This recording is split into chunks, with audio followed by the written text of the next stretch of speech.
Warning, language and content not suitable for children or your grandmother. Do not listen near little Timmy or Nana.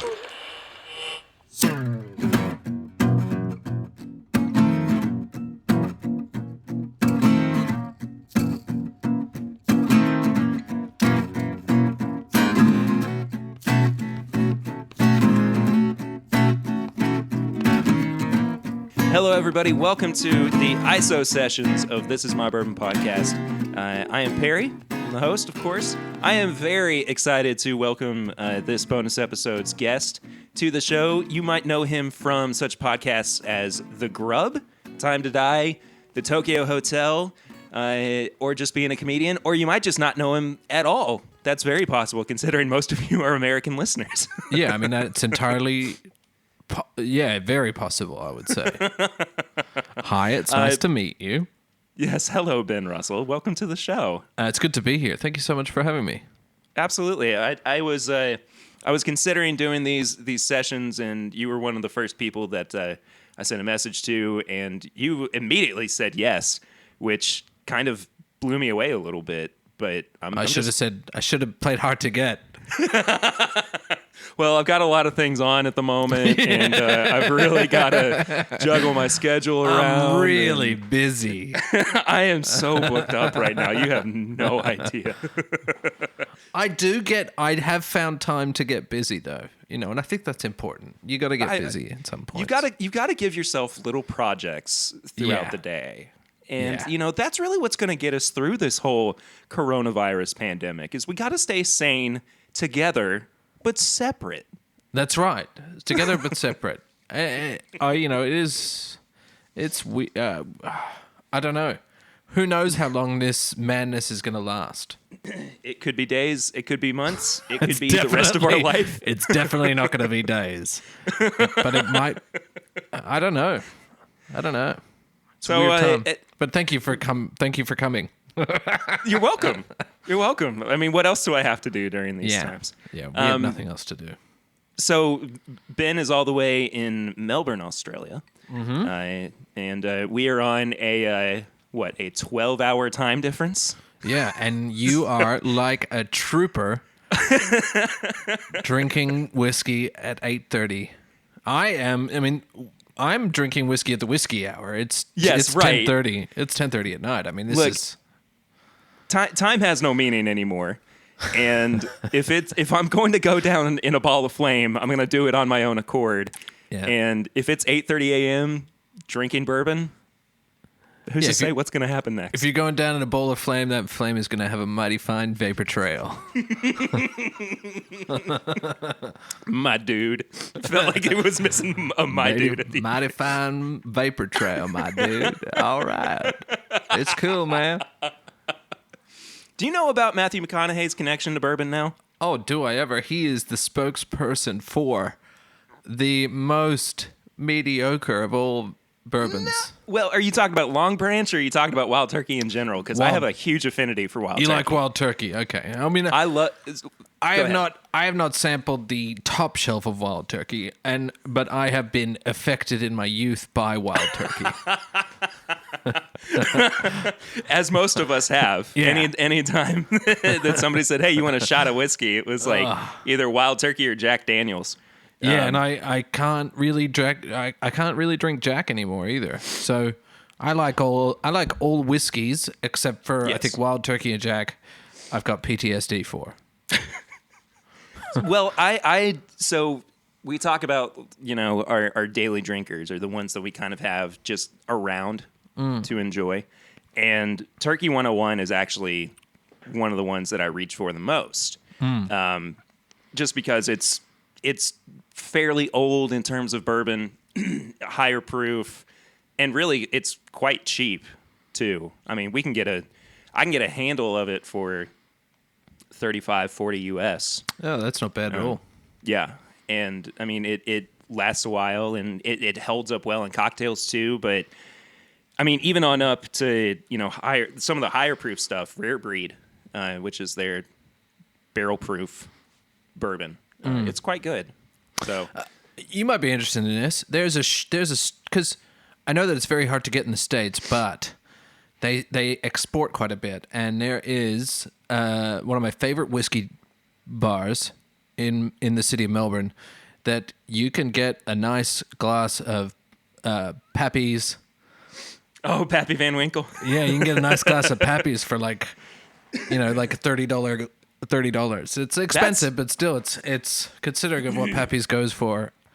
You can never find it over there. Yeah, considering how sought after it is. Yeah, that's not a bad price. It's not bad at all. And I mean, considering how much the Australian dollar is tanking at the moment, too. Yeah. I mean, that's a real bang for your buck.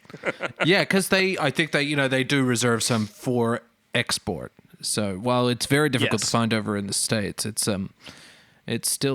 Not a lot of people sort of know about it that much. Yeah, yeah. It's a very Scotch really focused whiskey culture over here, I would say. More so, I mean, yeah. Go ahead, sorry. No, more so than anything, I would say that a lot of people over here drink more Scotch than anything else. So in terms of whiskeys. We have a couple of friends that are actually from Brisbane that come over to the States every year. And they are big bourbon drinkers. I mean, yeah. We spend, they come over for basically a month every year, and we just stay drunk the entire time. Yeah, with them. But I mean, they bring stuff over here that we can't get here, that they can only get in Australia, and we'll send them back with stuff that they can't get there, and they claim to have bunkers of whiskey over here too. For either, I'm not sure whether or not it's for the apocalypse or if it's just to hold for a rainy day.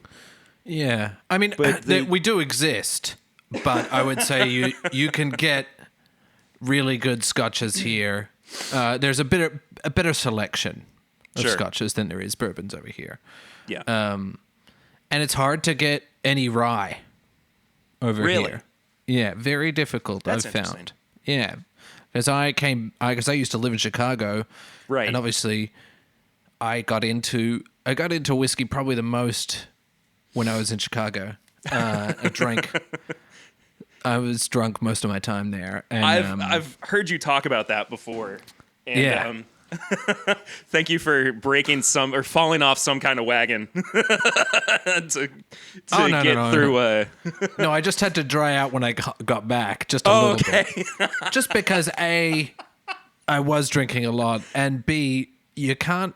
I mean, Australia, they kind of sell this bullshit that they're big drinkers, but the truth of the matter is that the booze is much more expensive over here. Really? Yeah. So you can't drink the sheer volume that you can over in America. I learned. I strongly. I'm not just as we have an expression here, pissing in your pocket. Mm-hmm. I'm not pissing in your pocket when I say Americans are better drinkers because it's so cheap over there. You can get fuck-eyed for so cheap. I used to love going to my local dive bar and just putting down a $5 and getting a shot of JMO and a tall boy at PBR. That was one of my favorite things. I was like, I'm in the best country in the world. Did I just see a tear roll down your cheek as you spoke on? It was glorious. It was so good. Drink a lot of Jameson over there, which is...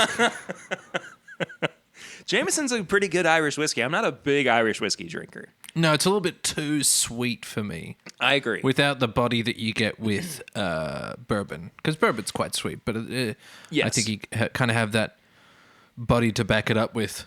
It's got a lot more depth and complexity, I think, than some Irish whiskeys do. But there's an Irishman listening to this going, I'm going to fucking glass you. He's going to... And I hear... I'm going to find you. I'm going to find you one day, mate. No, I'm going to fucking glass you. You're fucking dead. You're in for it now. Nobody insults my whiskey. But me. You can insult me, ma, but not me whiskey.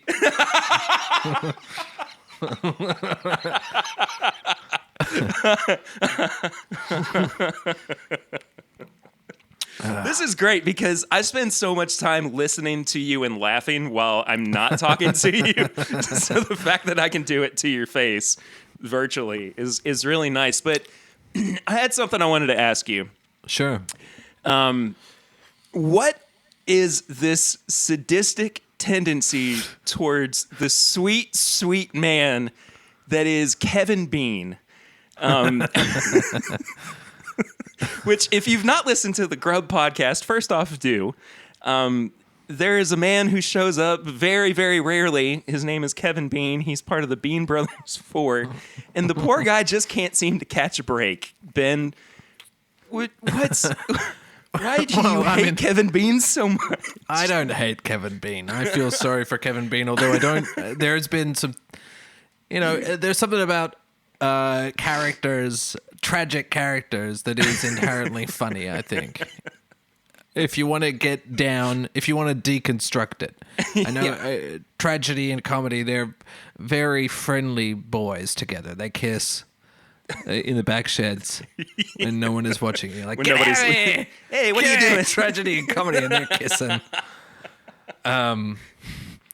But so I think that there's something funny. There's just something funny about someone who is foolhardy and down on their luck. And I think it's funny because we all are like that. We all sort of think that we're going to be this thing, when we're growing up, and we never, and most of us will never really match that fantasy, that boyhood fantasy or girlhood fantasy, or of whatever. And I think that there's that. And a lot of us, we regulate and we modify and go with the punches and try and find our own happiness. But it's something funny about someone who blindly follows that, even though they are. It's over. It's tragic, but it is quite it's quite funny. Yeah. I mean, and I can't help but laugh at his misfortunes. You're right. No. But at the same time, God, he just got that puppy, man. I mean, that is true. I don't like He just got the dead. I don't like dogs getting hurt. And it is a fictional dog. I just want to point that out. Yes, that is true. Yeah, this is a character. But at the same time, I was in my car. And I was going, "Go, Kevin Bean! You're finally on the up and up." And then he goes, "Well, my new dog is also dead." And I just hit the steering wheel. He also seemed a bit sick as well. Yes, he was. The coronavirus is running rampant through the veins of poor one Kevin Bean. Yeah, that poor sweet that boy. Poor man. That poor man. It's sadistic, but it is extremely sadistic, but it makes for good radio. That's right. It makes for good entertainment. So I know we kind of steamrolled over some of your introduction. I'm going to venture to guess that 99.9% of the listening audience to my show don't know who you are. Yeah. But you do have American ties. I do. You are part American. I am. Well, I'm first gen born in Australia from American family. Right. So I've got an American citizenship, and I lived in the U.S. for a while, and I've been there. We used to go on the reg over to see my grandparents and the rest of my family, and my grandma lived in Texas, in Abilene, Texas. Which to all, if there are any Abilene listeners, I'm sorry.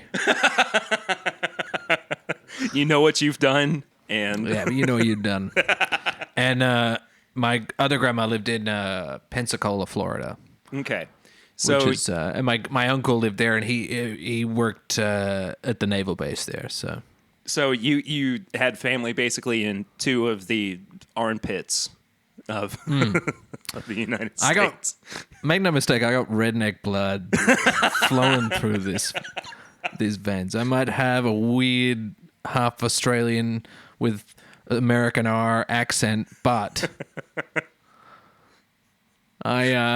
these colors, it still bleeds red, white, and blue no matter which flag y'all look at. You know what I'm saying, man?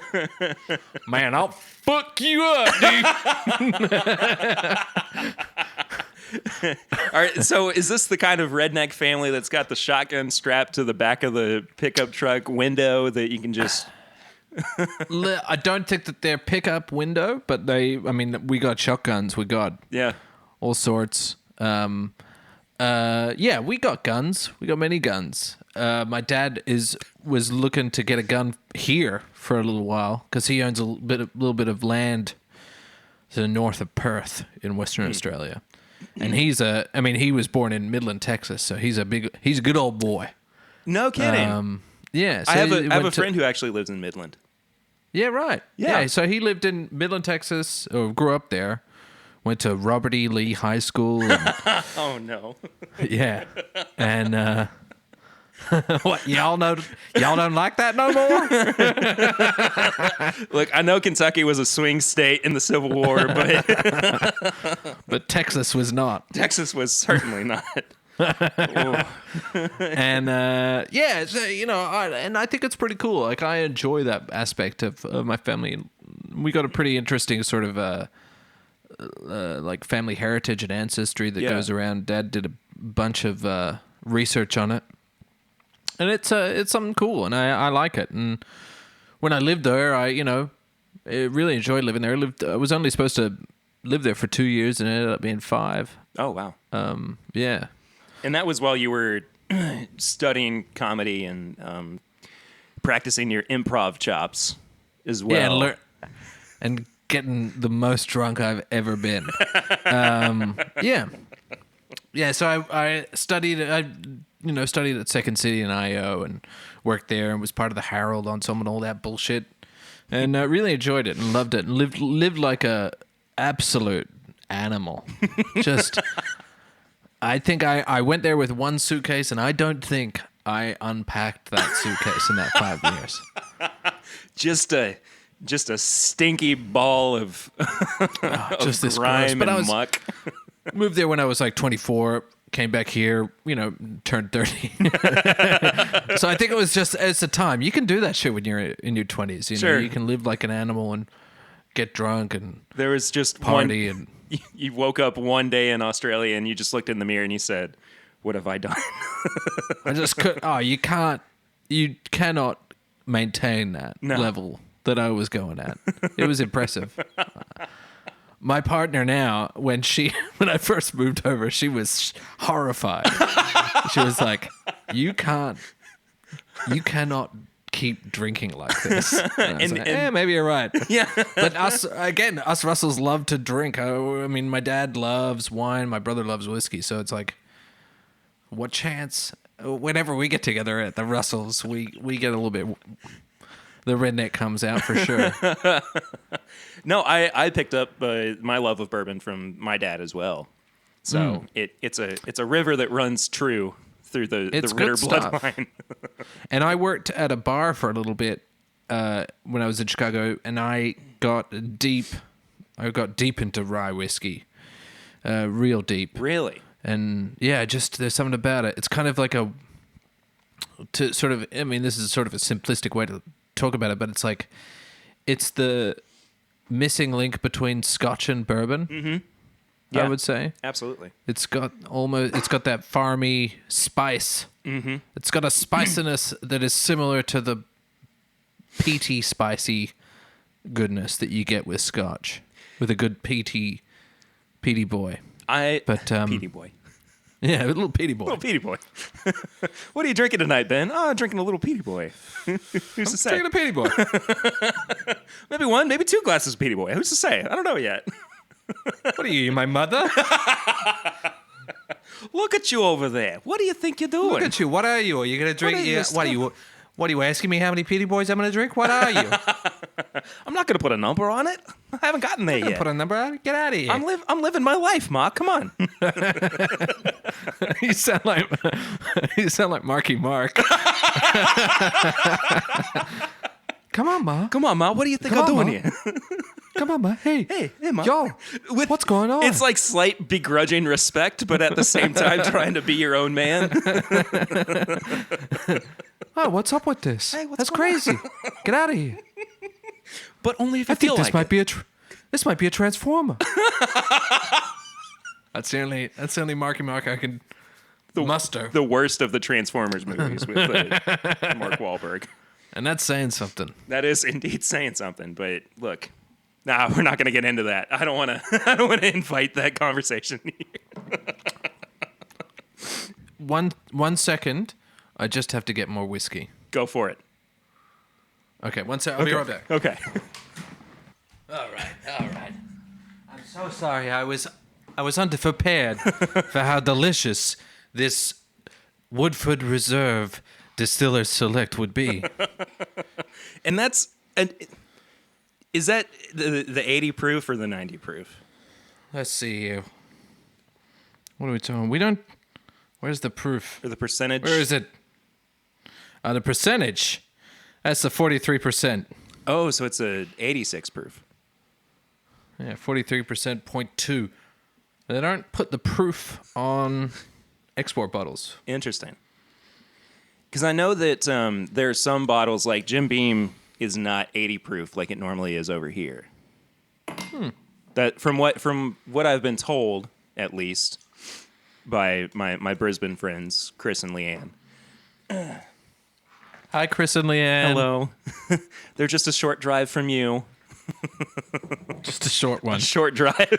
Just a quick hop and a Just jump a away. short 3-day drive. I keep thinking about so Australia went through something else horrible earlier this year. Your country was literally on fire, and it seemed like nothing was being done about it. But then in the middle of it all was just this vapid nothingness.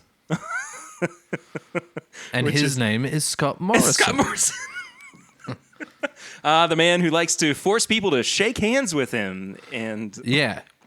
The wonderful thing is that Americans and Australians have never had so much in common as they do in this day and age. Both of our countries are led by sort of greedy little hollow assholes that care nothing about anything Just but money. cavernous. Yeah. Anyway, we don't want to offend everybody who listens to this. But no, but I will try. Right, left, in between. Look, man. Sorry, I just have such a strong hate for my prime minister. He's no good.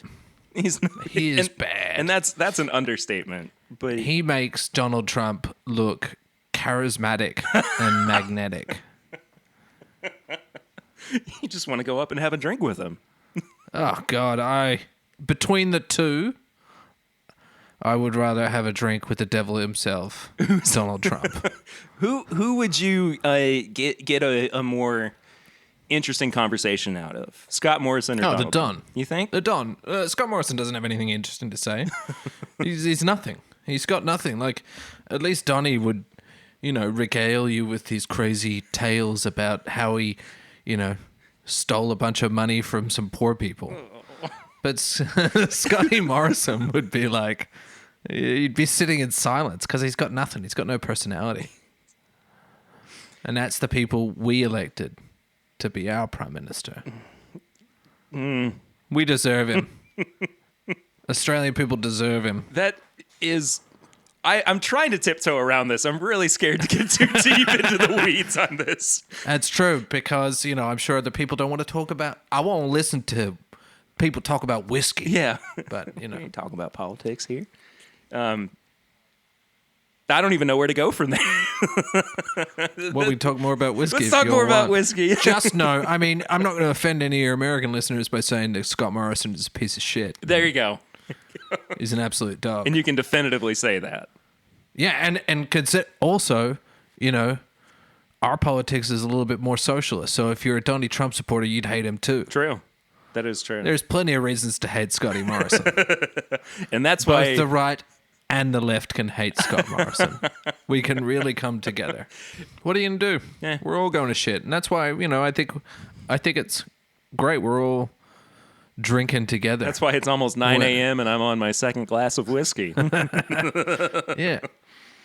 I, for one, say hello to our American brethren and welcome them with open arms when the travel bans lift. There is going to be just this wave of people who have been going stir crazy and just feeling the need. They could be going anywhere. Man.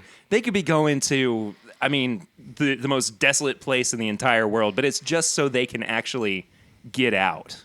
Not even for You have no idea. Not even to go see sights. I mean, it could be a grain of sand on top of a mountain and be like, this is what I got through this pandemic for. The problem is, right, and like, because I desperately want to do this, but the problem is that you don't know really when it's going to be possible for us to ever have a big blowout night ever again. Yeah. It might be like ages, because you're like, this motherfucker doesn't die. The coronavirus doesn't die. It just hangs around, right? And I desperately want to have a big night just going absolutely bananas. I just want to go completely insane, right? I want to have a massive one. I want to trash shit. I want to break windows and I want to go buck wild. there we go. I just want to. Yeah. You had and it's interesting because you completely lost that opportunity with the Melbourne International Comedy Festival getting canceled. And this was my peak partying time. Yeah. This was a month. Melbourne International Comedy Festival is a month of comedians from all over the world getting together and getting as drunk as they can every night of the week, usually. Like, it's a great time. It's a really good time. I mean, you do shows, then you go out and you see shows, and then you just you go to a bar and you just drink until like 3 o'clock at night. And then as it goes on, those nights just keep getting later and later. And, you know, it's a really good party. And I feel cheated. I've missed out on that. I would have gone the opposite way. The nights would have gotten shorter for me. Like, and maybe not because I'm imbibing less, but maybe because I'm slowly remembering less and blacking out quicker. Because you start, I mean, if we look at it, you start at what, like a relative 0? And so maybe by the end of the week, you get to, you know, say 100%.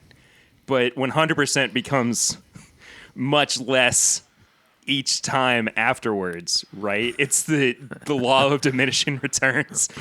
You'd think that, but I mean, it gets exciting. There's a really exciting atmosphere about. Sure.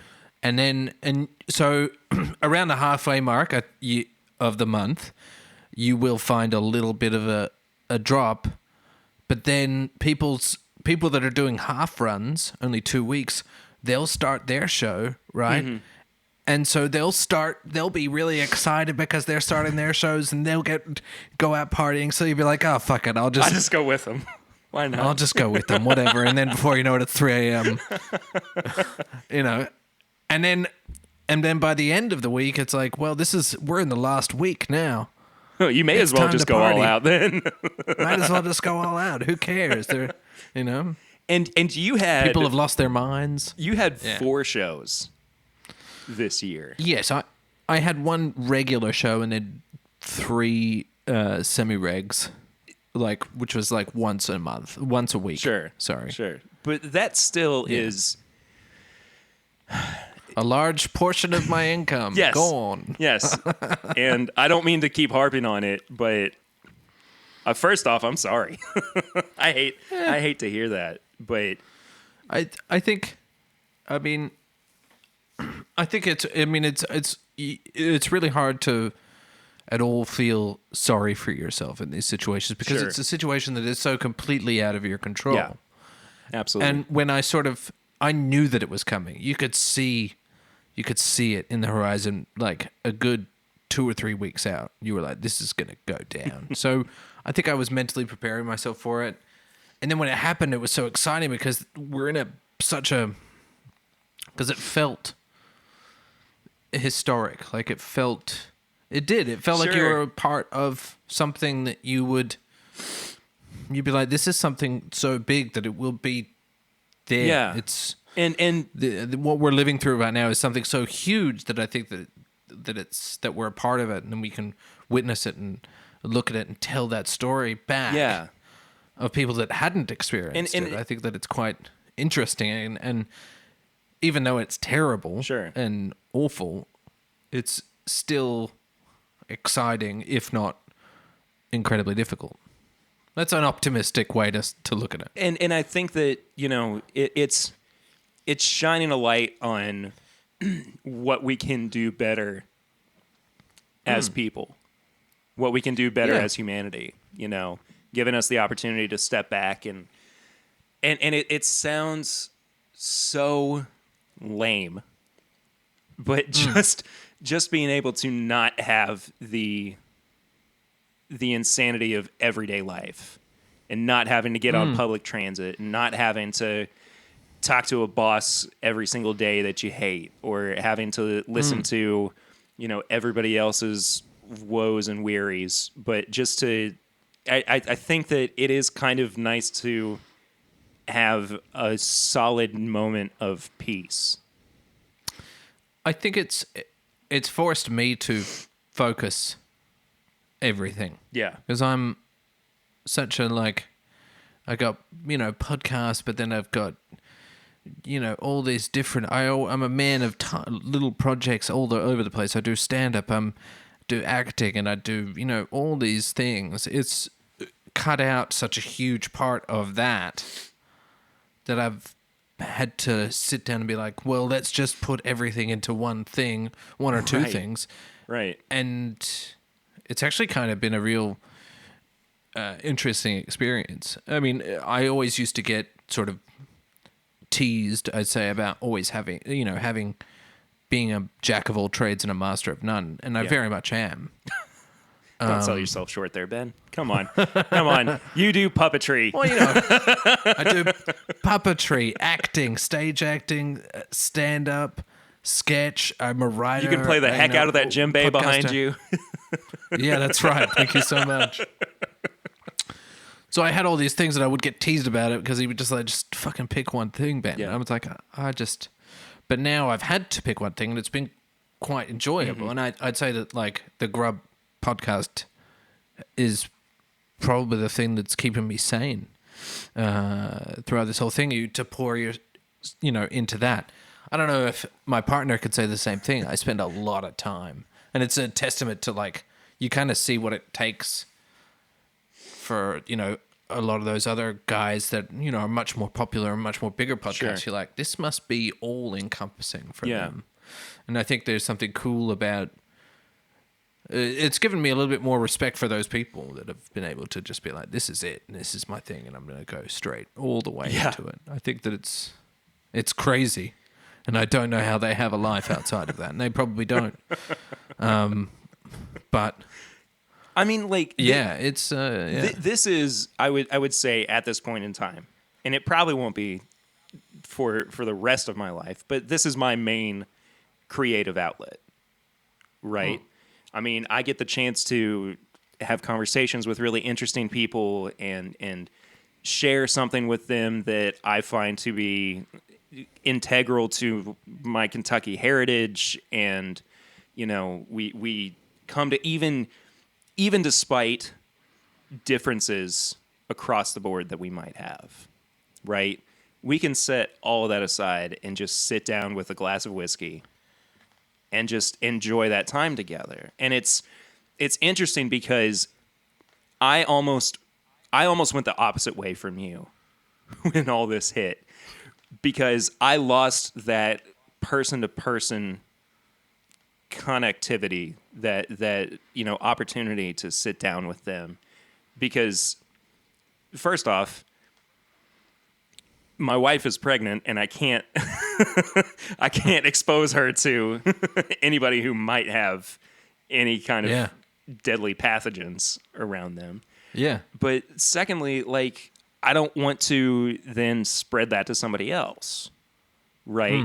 And it's not just about going out to a bar. It's not just about, whatever. I mean, just bringing people into a space like this and sitting down and, pulling out this bottle where I'm like, oh, this was special to me because I picked it up, after months of looking for it or whatever. And, I want to have that time to share it with you. But I've really had to stretch myself to create a space where I can make the same content happen, right?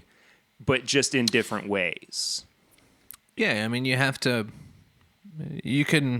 have to adapt. Yeah, absolutely. Yeah, it's a very much an adapt or die sort of situation. Have you found yourself being more creative then during this time? Yeah. Yeah.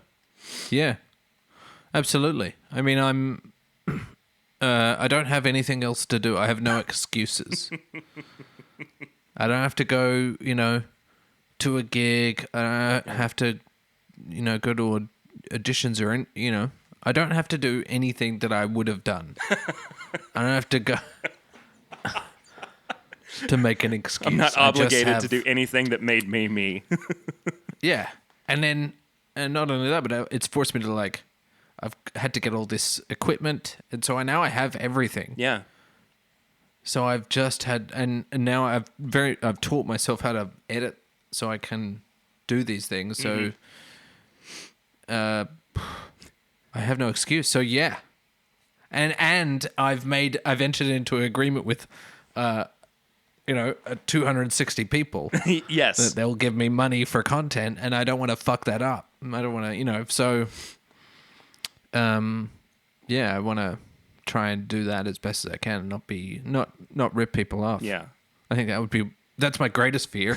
It's fear of pitchforks. Could you imagine once all of this is over, somebody has got an angry mob and they're out your front door. Worst.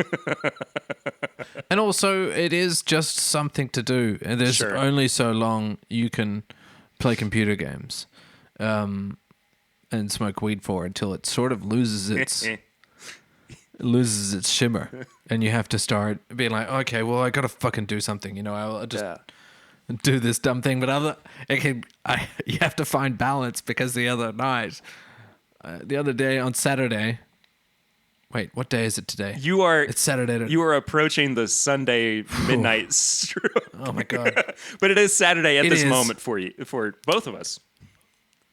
On Friday, Thursday, sorry. It doesn't matter. On a day where the sun came up, I spent all day recording and editing this fucking ridiculous sketch that went for so long, and I didn't know how to edit it out. I didn't know what to cut, and I was just obsessed. I just got obsessed with this thing. And so you got to find moments to get out. Yeah. I think you can go too deep, and you can get kind of manic inside it with this kind of stuck in one place. So I guess it's about balance, but at the same time, I've been drinking a lot, and that's not a bad thing. It's helped. It has certainly helped. It's absolutely helped. It gives you something to look forward to, almost. Yeah. Not that it wasn't a part of it anyway before it, but now it's like, oh, hello there, Elijah I think Craig. treats are important. Treats are important. In this time. So you got to treat yourself. Yeah. I'm getting fat. But who cares? Now is the time to get a little chubby, to chub out. And you can always you'll lose it. whatever. It'll bounce back. You'll be fine. It'll bounce back. Or it won't, and who gives a fuck? You know what I mean? Like, and I mean, you've got to, because it is so weird and unprecedented. You just got to roll with the punches, man. You do. Just live your life at this point. You can't really. You got to do things that make you happy, because it's a weird, unusual time, and so you got to do things that make you happy, and make things that make you happy, and talk to people that make you happy, and things like that. And it's the little things there that will get you through this, I believe. But projects, give yourself a little project as well. Was Brushfire Tales one of the projects that you I've always been thinking about felt Brushfire compelled Tales. to Really? Brushfire Tales is an amalgamation of ideas that I've been having for a while, and that is a spoof on podcasts that are recap podcast or like very niche podcasts that are around. So it's very much a piss take on that. And then also I really enjoyed just calling people in the middle of the night and talking to them. So I've started doing this for the Patreons of The Grub, which it's me calling my friends at midnight and talking about Jack Johnson.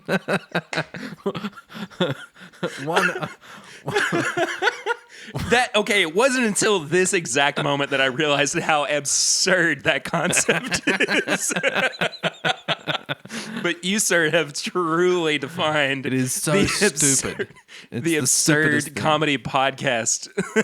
But again, variety. I wouldn't have had that opportunity. I'd be like, I'm not going to release this, but now I can, because I have, a small group of people that I can with this Patreon. So, and it's apt, and I don't feel bad. I did one that was a recap of this really dumb Australian show that I started to feel bad because they were actors still doing their job, but it was a terrible show. But I did the same thing. I would do it in the middle of the night, and I would just call people and tell them the plot of this terrible show. It's just absurd. It's empty content, right? But that's a lot. Well, I mean, that's what content is. Just this kind of empty thing that we generate and then put out into the internet. That is the internet. It is vapid. Yeah. The internet is just a sinkhole of creativity. Yeah, or potential. At least my vapid content has the decency to acknowledge how vapid it is and make fun of that fact. And getting the chance to listen to Zachary Wayne say, I cannot stress enough how little I know his catalog. Just put into perspective what you were doing with this project. Yeah. But also, I was 17, 2001. That's when Jack Johnson hit his stride, with his first album. And I lived in a coastal town near the beach, and I surfed. And so, I actually... that was you, man. I actually loved Jack Johnson back when I was a kid. But then I grew up, and I realized that all his songs sound exactly the same, and he's just a Jimmy Buffett wannabe motherfucker. And then you realized that Ben Harper was a lot more interesting. I always realized that, to be fair. Ben Harper is a lot more interesting, but Jack Johnson is just, if Jimmy Buffett listened to a little bit of Ben Harper and was like, yeah, I'm gonna try that out a little bit. I'm gonna put that flavor in there. But Jimmy Buffett exists in the same 3-chord so much, yeah, territory that Jack Johnson does. Yeah, and he's all about that Margaritaville lifestyle. I will tell you the weirdest. This ties in, I promise.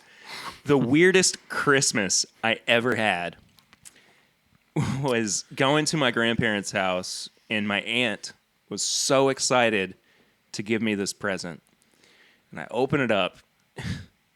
And it's a Jimmy Buffett live CD and a Jimmy Buffett guitar pick.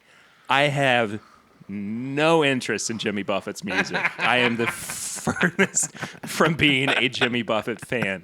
And for some reason, she felt compelled to give me this live recording good. of Jimmy Buffett from, Hangout Fest or whatever, and a guitar pick. And I think that there was some kind of sweetness to it because she knows that I play guitar and write music and everything. But at the same time, it's like, when have I ever expressed to you how much I love Margaritaville? That's the same. Or Cheeseburger in Paradise. My mom gave me a bunch of Doctor Who shit one Christmas, and I fucking hate Doctor Who. I was like, why did you think that this was... Doctor Who is dog shit. Oh, Ben's a bit of a nerd. Ben He's got some... He likes likes things. Star Trek. I bet he likes that Doctor Who. She doesn't really sound... She sounds proper Texan, though. I do... Is your dad the Australian? Wait. No, both. Where's the Australian? No, there is no... Both your parents are American. Both my parents are American. My dad was Midland. My mom was Little Rock. Oh, well. I apologize to... So have some fucking respect, man. Look, I didn't mean to assume. I didn't mean to put on your mother's heritage, her nationality. But you know what? No, it's fine. She gave me fucking Doctor Who. I hate Doctor Who. She can go die in a ditch for all I care. But yeah, I she's like Doctor Who though. Yeah, I don't. I do. I think it's all. I think, like, sure, all science fiction do like jargon and shit that means nothing as a way to sort of, technology that is magic and whatnot. Sure. But Doctor Who just waves his little wand around and goes, "It's the X spectrometer. It's crazy. This is not the little boy. This is a big boy." I don't know. It just Actually, it's called a sonic screwdriver, Yeah, Ben. yeah. And if you don't know that, that's your fault. That's your own ignorance coming it's through. just I enjoyed David Tennant and I enjoyed half of Matt Smith, and then I kind of was like, this is annoying. It's always the same. It's always this bullshit British yuck. Yucky. To be fair, I haven't kept up with it It's not good. as religiously as I did in a couple of years. No, I think David Tennant was he was the peak. He was the peak. Yeah. I think it's been downhill ever since. I think Also, I'm I'm very happy that I did a visual gag for you when nobody else can see. Threw on my blue light glasses and I stuffed them up my nose, and it's lost for all eternity. we all lost it. You didn't even tell people what you were doing until after. Yeah. Well, How dare you. I assume that somebody figured it out based on the Ronald Gunch voice. I just find it annoying, but I find English people annoying. No offense. You have immediately alienated all of your Grub listeners in the UK. Oh, they know. They've listened to me long enough. Well, Ben, this has been a lot of fun, man. It's been a lot of fun. Had a good time chatting with you. We'll have to get you on for a full episode sometime. This wasn't a full episode? What do you... This is just a bonus episode. Little bonus boy. That's Yeah, interesting. little bony. Little Nah, bony we boy. shouldn't call it. Well, I would love to come on and talk more about whiskey because I quite enjoy it. So what I would like to do, and obviously I can't ship anything to you, but with my friends in Brisbane, I might send them back with some samples that they could maybe mail to you or something. Yeah, I And love we could, samples. We could. Do you now? Absolutely. What kind of sample? Name your top 5 samples, Ben? Beats. Horns. Love a horn. And bourbon.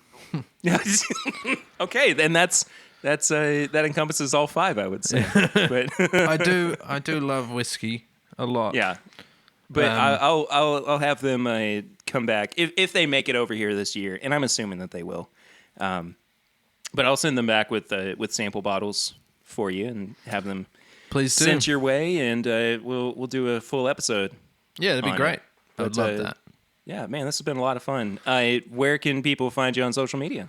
Follow me on the Twitters at Ben Russells, and I will be having just the mildest of breakdowns on there. I'm very mild. It's no Greg Larson. I'm no Greg Larson. Poor man. He's got a lot of anger. He does. But he's inspired me, He's inspired me to be a little bit more angry. Because I think we should get a little bit more angry than what we get. I think that's fair. Yeah. I think that's fair. But you can find the Grub podcast as well. You can find the Grub podcast as well, and you can find the Grub on Twitter, and you can find the Grub on Patreon, which is where that's where we are right now. We decide, and it's so good. I think it's great. One of the best. It's really good. I can't tell you how much I enjoy doing that with those guys, and the people that listen to it. I think it's a fantastic thing that's happened. So check it out.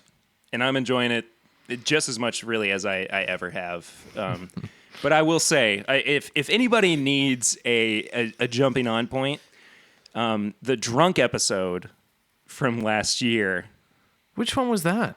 Oh, it was in the 20s. It was like that was the first Grub Listies. Oh, right. Grub Listies. Wow. But that was the top 4 Beatles Grub Listy. Top 4 Beatles. Did we forget anyone? Let us know in the comments below. Am I even here? Is anyone listening? As much as I love that one, I love so much the top 5 things that are bigger than your dad. I think I like something about why the White House isn't made of cheese. Yeah. Number 1. No one's even suggested it. Very inside baseball. I'm sorry for anyone that has no interest in the Grub. No, but I think that people should definitely go and listen to it. I mean, like Ben was saying, we've got 60 episodes up there. Yes, for free and that you can check out and see if you like it. And there's a few that's on Patreon as well. So that's patreon.com/thegrub. Yeah. But check it out. Check the free stuff out first and see if it's your flavor. Because, I mean, it's not everyone's cup of tea. It's not for everybody. No. Yeah. But we try. But we also just do what makes us laugh. Just do you, man. Yeah. Just do I think that's important. Just be yourself. Do whatever makes you happy, man. Oh, all right. Drink all right, wild turkey, dude. It's cool. You have kind of adopted like the Matthew McConaughey haircut as well. I am not cutting my hair for the entirety of quarantine. or shaving. I will stand in solidarity with you, brother. Yeah. So it's going to get long and I'm going to look weird. But that's cool, man. That's all good, man. It's all good in the hood. That's all good in the hood, my all dude. Good in the hood, brother. All good. All right. We'll hop off here. Ben, thank you so much for hanging out with me for the first hour of my Saturday morning. My pleasure. I have no idea where the rest of this day is going. It's just keep drinking? Yeah, basically. Am I gonna have a beer with breakfast? Who's to say? That is insane. You're gonna have a nap at 10 o'clock, which is only 30 minutes away for me. So, hey, if you have not followed the show already, it is at My Bourbon Pod on Instagram, Facebook, and Twitter. Of course, you can give us 5-star rate and review on the old iTunes app, and you can become a patron of the show at patreon.com/MyBourbonPodcast for as little as $1 a month, and you get bonus content at $5 a month. And I think that does it. Ben Russell, thank you so much, buddy. Thank you so much for having me. Having me? That's good. Thanks so much for having me, and thanks very much for listening to everyone. Yes. That was listening. No. It's 11:30. I'm allowed to get a bit drunk. and smoke a little bit of weed. Maybe I might, dude. Maybe I might. All right, we'll see you guys on the next ISO Sessions. But until then, I'm Perry, and this is my Bourbon Podcast.